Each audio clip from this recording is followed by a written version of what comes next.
So kale is one of those crops that we've had quite a few questions from the farming community about its suitability for summer or autumn feed and how it fits within a system. Can you explain a little bit about how that went this summer? Definitely. So not a common crop seen in the Waikato for sure. It's usually more of a winter crop, sort of for areas that don't grow a lot of winter grass, where you need to bulk up feed at that time of year. Up here in the Waikato, the way that we are looking to use it here at our farm was to try and push quality feed into March. Turnips do tend to, I guess in a wet year, rot later in the season, and in a dry year, like we mentioned earlier, drop a little bit of leaf percentage. So we did have sort of just over 4.5 hectares of kale in, just to try and provide those last sort of 20-30 days of feed. And I guess in terms of how it's gone, I'll throw to Tom, because I guess it did save you bacon in a way for that sort of early March feed. Yeah, absolutely. You know, we found it held on really well. Again, paddock selection, the dry areas of the paddocks that we did use, they were lower tonnage, but definitely it's offered that extended amount of feed available to us. Definitely be keen to do it again. But the whole idea, even if we'd had rain, it could be grazed later. But yeah, we would get new grass back in the ground sort of the end of March, early April. So a lot of flexibility is what you're saying, compared to some of the other crops. Yeah. But still guaranteeing us a bulk feed available.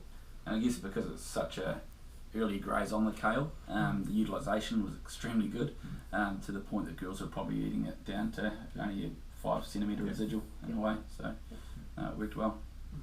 And just a reminder that people can have a look through the notes for the focus day on the 18th of March to see the costings, the actual costings to put in both the turnip and the kale crops, and a look at the sensitivity relative to different yields and pastoral foregone during that summer. So that all that information is in the handout available for people to have a look at. Awesome. Yeah, it's important, I think, to compare it versus if you didn't have that, you'd be buying additional feed at over 60 cents.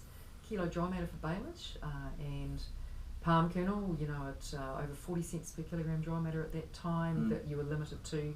Tom, you had real battles earlier on with FEI grades on high rates of palm kernel, so it's quite good. Did a good job.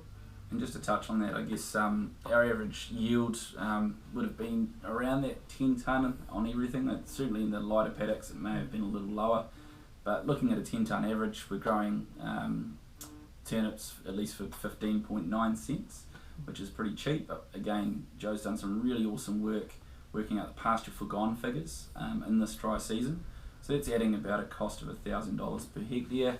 And if I just flick over to the second page here, looking at our 2019 to 2020 season, that 10 tonne average works out around 26 cents per kilogram of dry matter, even when we're taking into account that pasture forgone.